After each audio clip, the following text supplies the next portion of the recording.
They're going to write things about the WBC. They're going to write things about decisions you make. Sometimes you'll like them, sometimes you might not like them. Anyone is a reporter. They feel they're reporters and they confuse, and it's very easy to lose yourself into that world. We are not in a competition for being likable. You're never gonna be the good guy all the time. There's this side of the story, and the truth in the middle. Welcome to the Ring Podcast, everybody, and a very warm welcome to WBC President Mauricio Sulaimán. This is a very special belt. It's the first ever called Undisputed Heavyweight. It has, of course, the British flag, the Ukrainian flag, the pictures of Usyk and Fury, the legends Ali, Tyson and Lennox, and my father Jose Sulaimán. Thank you very much for sparing us the time. I think you've not long arrived, but you're looking very fresh, I have to say. Yes, I'm fresh, I'm ready, and very excited. Very happy to be the podcast. And these are very exciting times for boxing. It absolutely is. And we'll start with the ring, because I'd imagine, growing up in the household that you grew up in, the Ring magazine is something that has played quite a large part in your life. It's something that you would have been aware of from an early age. Absolutely. The Ring magazine has been the record keeper for the history of boxing. For decades, the Ring book, they used to publish a yearly book with all the records, all the results, the history of boxing within that book, which is a collector's item. And hopefully the Ring will take it up again, because it is a reality. It is unbelievable how the Ring throughout history, with the books, then with the publications, was the voice of boxing. People would line up and would eager wait to receive the fresh copy of the Ring and read the history of what is happening around the world. There was no telephone, there was no radio, there was no, of course, no fax, no email, no social media. So those were the times where people really embraced reading what was happening around the world.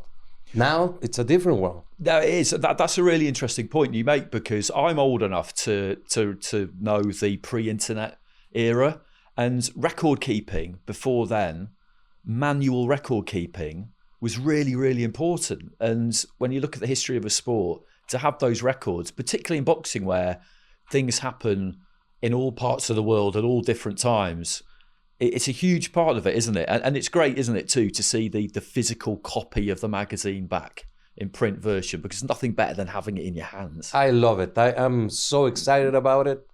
I look for sport magazines, of course, boxing magazines everywhere I go in the world, in the airport, in the stores, in the bookstores.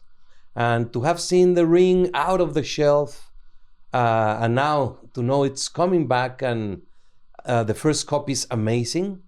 I loved it, the quality, the content, and I'm very excited about the future of the Ring publications.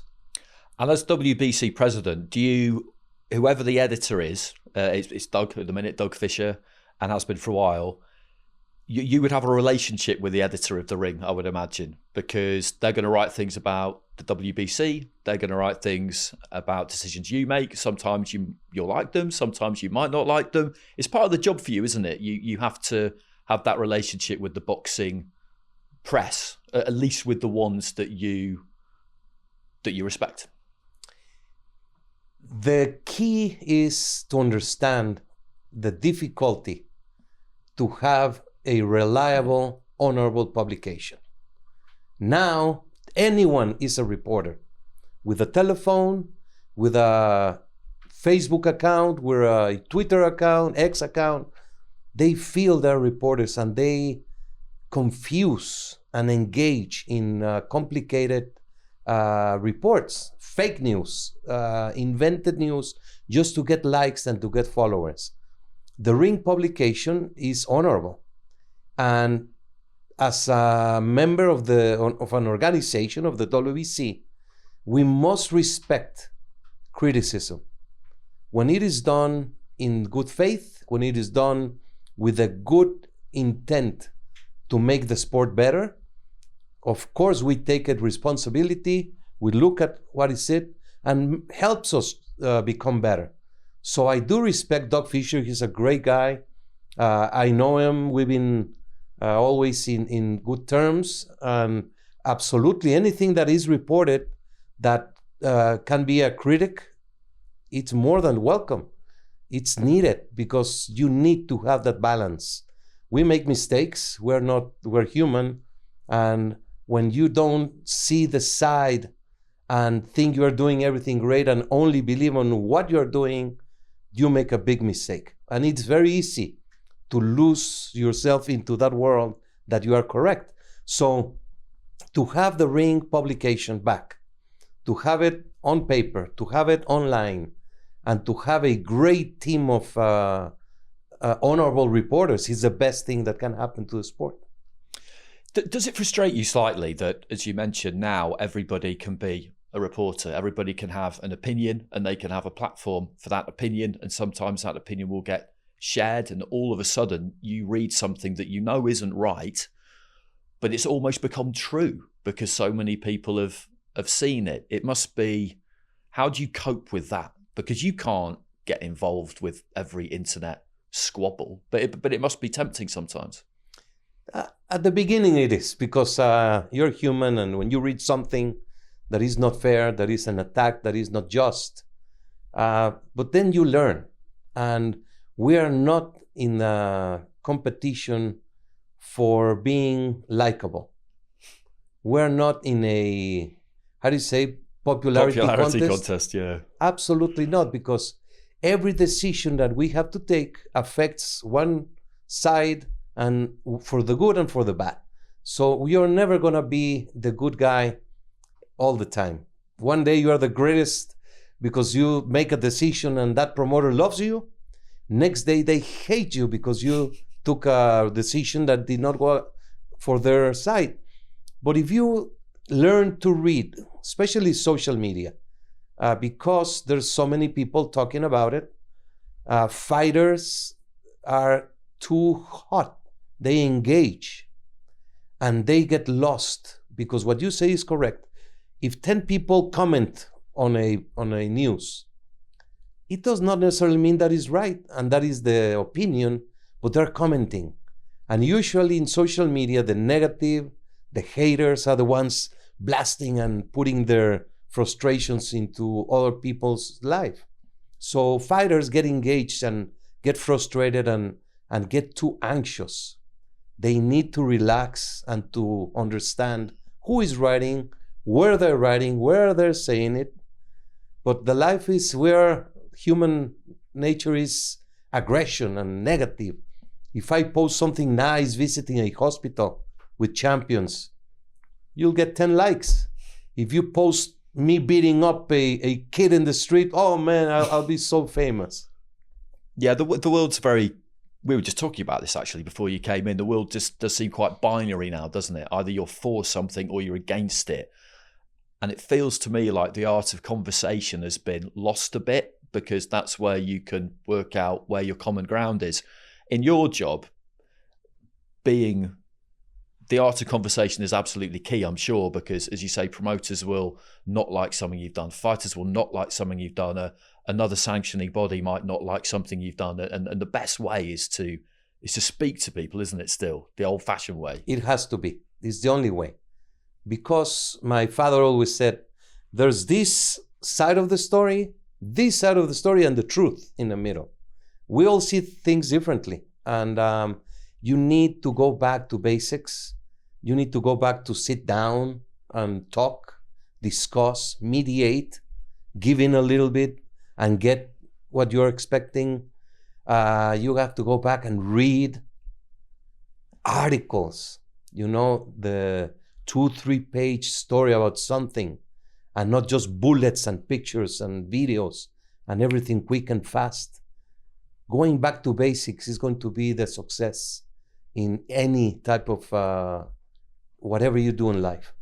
I'm always curious as to how the sanctioning bodies get on with each other, how you kind of, what relationships you have, because there's the four major ones. They've been in existence for all four of them for quite some time now. Obviously yourselves and the WBA longer than the IBF and the WBO. Do you speak a lot? Does the need to be that kind of joined up approach to boxing, or do you plot your individual courses? No, we do speak a lot. We have respect to each other, but each one has their own autonomy, our own rules, our own agenda, our own programs. We have tried for a long time to get much closer for the benefit of the sport. There are areas where the organizations meet. When you have a champion that is not unified or undisputed, you go your own way, no problem. But once there's an unified champion or an undisputed champion, ring officials, the rules for the fight, the mandatories start getting in the way. And that's where it becomes very complicated. The mandatory position is a needed rule that the WBC introduced many years ago when there were champions without any obligations to face anyone. So they were dodging the best contender. They would simply not fight him. And that's how some champions took 5-6 years to become a champion. And so many fighters were never given the opportunity to become champions. But if you take that rule and you abuse it, then you are doing wrong to the sport. When you have a champion of a certain level, he deserves the administration of the organizations to be fighting the big fights, the strong challengers, and not a mandatory challenger that reached a position with any organization without the merits of that level.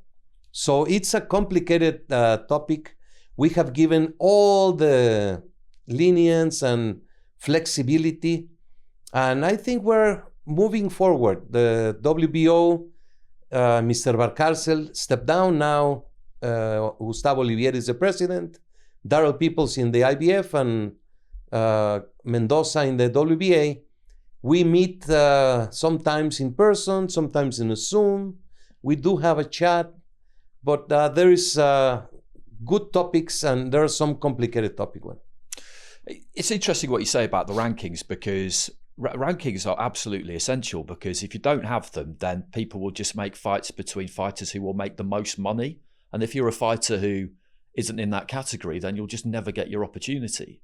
One thing that people talk about often that's always kind of a looming existential threat, if you like, to the four sanctioning bodies is the idea that everything was better when we had one champion decades ago and everybody knew who that champion was, and four sanctioning bodies complicates things and it's no good because they all want to do their own individual thing and they have their favorites. And you just addressed it a little bit there. Was it better though? Because back in the day, people could get frozen out. People could never fight for a world title. And that happened to numerous fighters. So what would your response to that be? That things were better when we just had one world title? It is very poetic to say one world champion. You know, it's the wish that everyone had. But in fact, it was never one champion.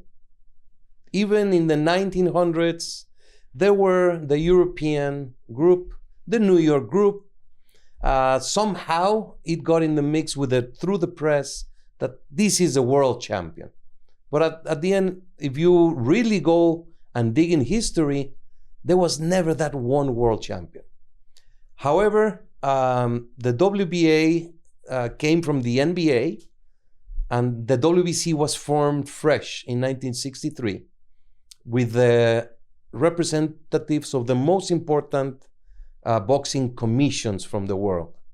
The British Boxing Board of Control, European Boxing Union, Oriental and Pacific Boxing Federation, etc. It was an international organisation, wasn't it? Because the NBA rebranding as the WBA that was still very America focused. Absolutely. And so you emerged because you needed to give representation to the rest of the world, basically. We emerged because the president of Mexico was a boxer when he was young, and he saw that no Mexicans were getting any opportunities to fight for a world title. Very few.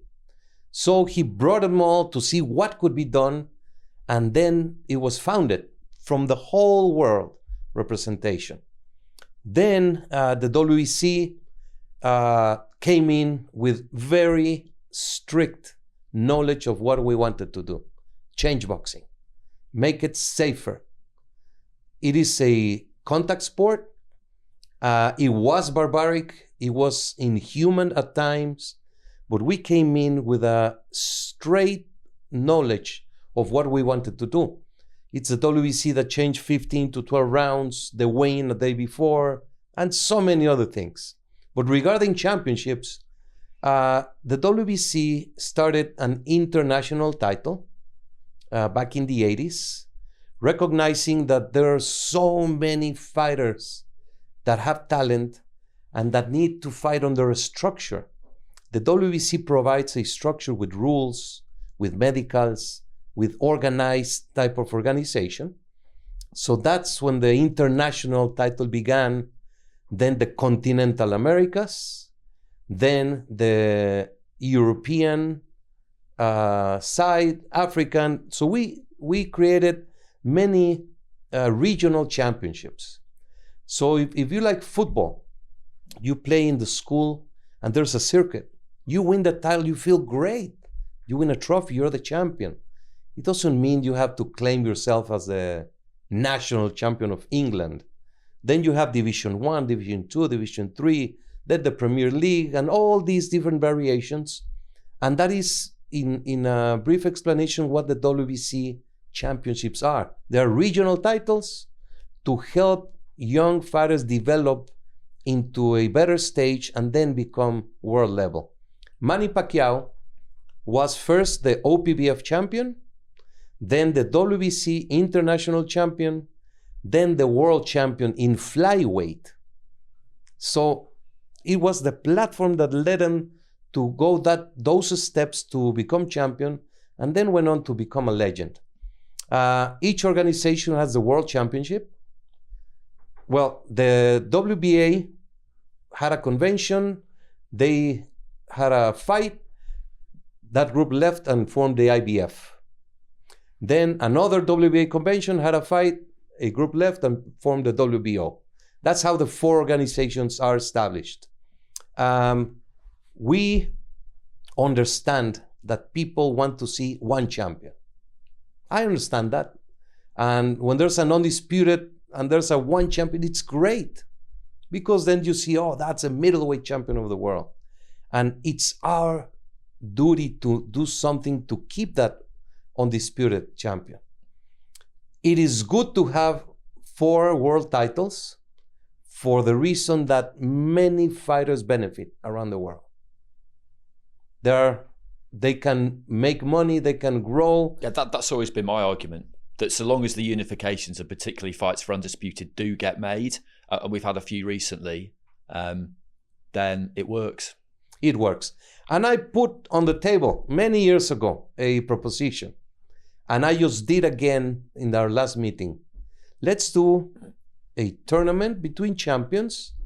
That undisputed champion becomes undisputed and is in a level where the administration of this champion, who is the undisputed world champion, gets administered by certain rules. Who he can fight, when he can fight, blah, blah, blah, blah. And then each organization gets their own champion. So I would have the WBC champion. There's an undisputed, the WBC champion as it is today. And then he's eligible to fight against the undisputed. But at least you don't touch that person who was able to win the 4 titles in the ring. Then we come and we have a mandatory, so he loses that one, he loses the other. Yeah, that's always a problem, isn't it? That's always a problem. You mentioned fighter safety there a few minutes ago. the job you're in, it's an emotionally demanding job. I know the guys at the British Boxing Board of Control well, and I know that sitting at ringside and watching as many fights as you watch and watching what can happen to a human in the boxing ring can be really hard. And you'll have seen it up close and personal where someone's been damaged and they're never the same again. And you know how much an impact that's going to have on their life, or somebody has passed away and lost their life. It's a very, very serious sport. It must take its toll on you as a human to witness that and go through that. Have you ever had any low moments where you thought to yourself, I'm not really sure if I can do this anymore, because it's, it takes a lot out of you, I'm sure. But it's not the sport. Boxing is the number 14 sport in fatalities. But it's the only one where the athletes go in there and the method of victory is to damage the other Yes person. and no. If you see American football, those are gladiators trying to kill the opponent. And there's several other sports, but going back to what you say, which is absolutely true, it is, but that's the beauty of it, that we as an organization can make changes. And we have made many, many changes that have saved lives and have saved the life after the ring, quality of life of many thousands of fighters. How? Have you ever questioned it though? Just yourself personally? It's a personal question. You don't have to answer it. But I've been at ringside a few times when someone's been really, really badly hurt, and it's caused me to think, is this? It conflicts you. You become kind of conflicted, and then I've quite quickly decided, no, boxing does a lot more good than it does harm, and that's how I've always explained it to myself. No, I never felt it. Is that because you were brought up with the sport, do you think? I guess so. Yeah. Because I see the fighter, and our duty is the fighter. Before, during, and after the life in the ring. Whether you're a 4-rounder or a legend champion, you can ask around. The WBC is a big, big, big family that we are always taking care of whatever we can. But going back to that, of course, it's hard to see a knockout and one that is damaging. But I don't take it as a boxing. It's a sport. You are prepared to that. You have been in the street and you see someone get rolled over and it's horrible. Or see an accident in the car, you say, oh, I'm never going to drive again. Or an airplane that crashes, I'm never going to fly again. Boxing is a sport by nature, but it's the only sport that has done as much as possible to minimize the risk of injury. And it's resulted. Anti-doping, the many medical examinations, suspensions, level of competition. And it is tough, but I am sure, as you say, boxing does much more good, because society, any fighter in a boxing gym is a potential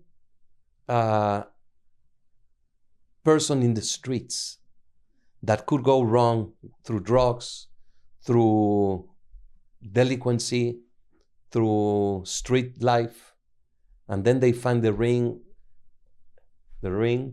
and then the life changes, and the family changes, and their neighborhood changes. So it's a beautiful sport.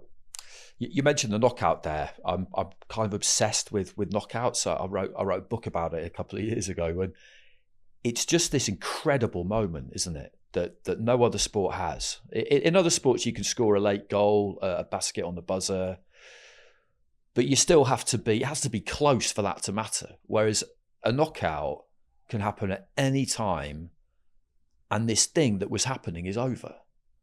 It's just, I don't think I'll ever really get my head around it. I mean, you've seen loads from ringside, but it's hard to explain, isn't it? That the feeling that it gives you when you see one.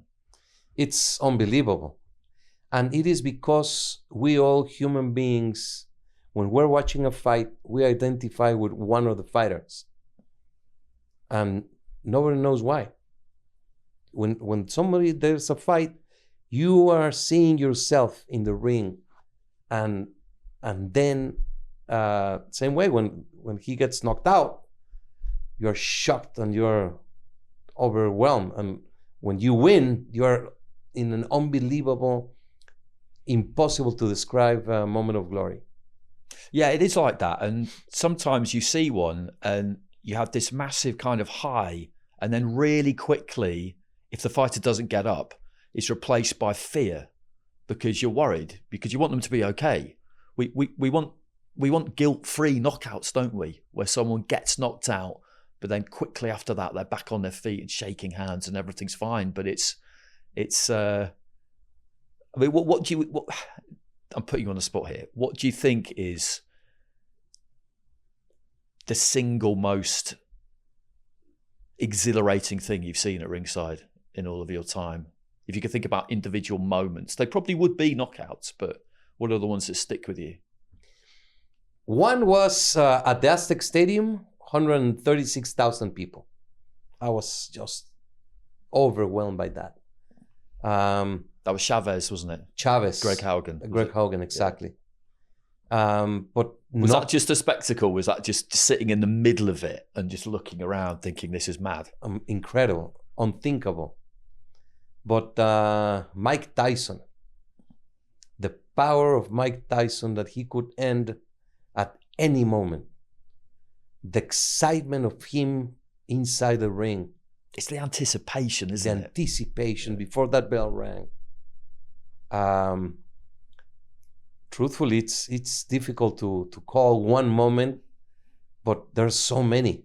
And just when you think it's over, and then they land that, I don't know if you saw Munguia fight. Yeah. He was dominating, winning on top of the world against a very unknown fighter. Yep. Boom. 1 second, it's all over. That's the beauty of boxing. You can be losing all rounds and then win. And 1 second distraction, 1 microsecond, and then you are out. And I think that's why people are so drawn to it, because no other sport has that. We have this, for big fights, we have this kind of floating audience boxing, don't we, that other sports just don't have. You know, we got a fight coming up this weekend, and all of a sudden people who I never hear from about boxing are messaging me. And it's quite unusual as a sport in that sense, isn't it? Because individual sports have their hardcore individual fan base. Obviously, football, soccer is the biggest globally. But boxing just seems to appeal to something that's in almost everybody. You know, the heavyweight champion of the world was always considered the baddest man on earth, the most strong person in the world. Jack Johnson, Joe Louis, Rocky Marciano, Muhammad Ali, Mike Tyson. And now it's back. That feeling that got lost for a couple of decades, where the heavyweight and the boxing, now it's back. What we have seen in the past 14 months since Fury and Ngannou, and a tournament that the top heavyweights fought each other, and then again each other, and then the undisputed, and then Dubois knocking out Joshua. I mean, the excitement of the heavyweight is back. Like, that was a wild knockout, Mauricio. I was ringside for that, and you could tell by the way he went down that he wasn't going to get up, but that he was going to try. And just all this chaos going on around you, and this huge man who seems kind of bulletproof and indestructible, just so vulnerable. That's what it is with the heavyweights, isn't it? That's what it is, because Mike Tyson was knocked out. The unthinkable. And Ali was down with Fraser. So it's a beauty. 50 years ago, the Rumble in the Jungle happened in the heart of Africa. 50 years later, we are in Saudi Arabia, celebrating the most important fight, which is a rematch between Usyk and Fury. So from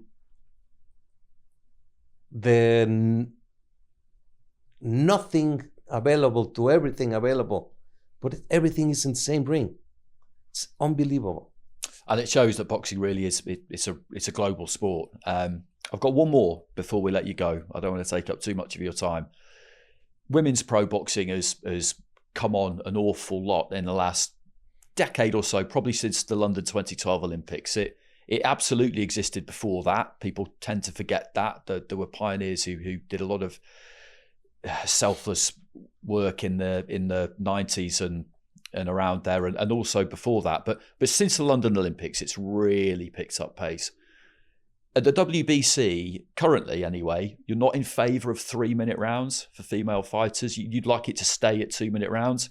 The other sanctioning bodies are happy to consider 3-minute rounds. There's no rule. People think that there is, but it's up to a promoter to apply to the commission or whoever's in charge for 3-minute rounds if they want them. What's the rationale behind where you stand at the minute that you don't want to see 3-minute rounds for women? Safety. There is a rule. The rule is 2 minutes. The rule is not you choose. But you can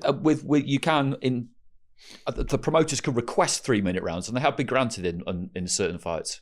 Unbelievably, irresponsibly, because the rule for women boxing is 2 minutes, 10 rounds maximum. Why? Because of safety. Women and men are different. And I'm not talking about discrimination or sexism or anything that has to do, but to the physical attributes and the medicine and science. If you see a skeleton, they're different. We are different from women.